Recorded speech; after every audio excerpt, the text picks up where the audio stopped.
বয়সে বড় মেয়ে বিয়ে করলে গুনাহ বা নেকি আছে? আচ্ছা, বয়সের বড় মেয়েকে বিয়ে করা হচ্ছে নবীজির একটা সুন্নাহের কাজ। সুবহানাল্লাহ পড়লেন না? তো আমি তো আজকে ওয়াজে বলেইছিলাম যে নবী যখন খাদিজাকে বিয়ে করে নবীর বয়স ছিল 25 আর খাদিজার বয়স ছিল 40। ছিল কত? 15 বছরের এইজ ডিফারেন্স। উনি বিয়ে করে বুঝিয়েছেন হচ্ছে এইরকম যে বিয়ের ক্ষেত্রে বয়স it's not a big deal, age is doesn't matter. Personality match করলে বয়সের মেয়েকে বিয়ে করলে বেশি শান্তি পাওয়া যায়। ঠিক না বলো যুবকেরা? বয়সের মেয়েকে বিয়ে করলে এটা সুন্নাতের কাতারে পড়বে। বাট অনেক যুবকের ধান্দা বড় মেয়েকে বিয়ে করা নয়। অনেক মেয়ে দেখবেন ডিভোর্সি, তবে টাকা পয়সা অনেক বেশি আছে। যুবক শুধুমাত্র বিয়ে করে তার সম্পত্তিকে লুণ্ঠন করবার জন্য, এই উদ্দেশ্য কিন্তু চলবে না। বাট যদি নিয়ত খালেস থাকে, ইখলাসের সঙ্গে বড় মেয়েকে বিয়ে করছি নবীর সুন্নাহ অনুযায়ী আমল করার জন্য, তাহলে এখানে সওয়াব আছে। আল্লাহ আমাদের সবাইকে বোঝার তৌফিক দান করুন। সকলে পড়ে আমিন। এটা আমার শেষ প্রশ্ন, এরপরে আমি আর কোনো প্রশ্ন করব না।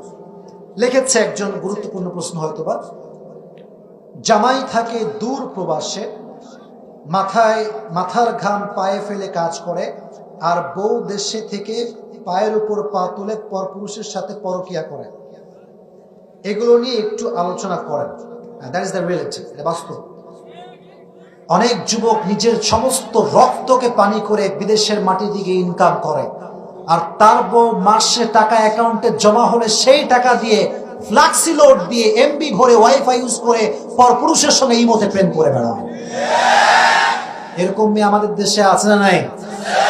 প্রত্যেকটা প্রবাসী ভাই কি যে ঘাড় ভাঙ্গা পরিশ্রম করে, হাত ভাঙ্গা পরিশ্রম করে, you don't have any idea about that man. আপনার ধারণাই নাই কি পরিমাণ কষ্ট করে।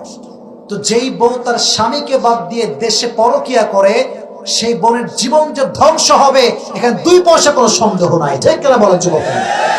আর মাথায় রাখবেন, বেঈমানরা বাহ্যিক অর্থে সুখী হলেও অন্তর দ্বারা কখনো সুখী হতে পারে না। কারণ আল্লাহ বেঈমানকে ভালোবাসে না, আর যাকে আল্লাহ ভালোবাসে না তার হৃদয়ের প্রশান্তি আল্লাহ নিজ হাতে কেড়ে নেয়। ঠিক কিনা বলেন যুবক?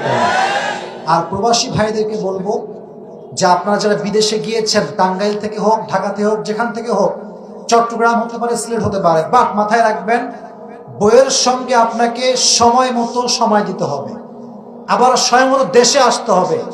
আপনি মিয়া বিদেশে গিয়েছেন 10 বছর, কোনো খবর নাই, আপনার বা পরকিয়া কেন আরেকটা বিয়ে করে তার বাচ্চাও হয়ে যেতে পারে। ঠিক কিনা বলেন যুবকেরা?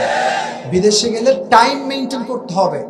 বউকে রেখে চলে গেলে কোনো খবর নাই, খাবার দাবারের কোনো খবর নাই, খোঁজ খবর নেন না। বউ পরকিয়া কেন আপনাকে ডিভোর্স পর্যন্ত দেওয়ার সে চেষ্টা করতে পারে। ঠিক কিনা বলো যুবকেরা? তো প্রবাসী ভাইদেরকে আল্লাহ বুঝ দান করুক। প্রবাসীরা অনেক কষ্ট করে, আল্লাহ প্রত্যেকটা প্রবাসী ভাইকে নেক হায়াত দান করুন। সবাই পড়া আমিন।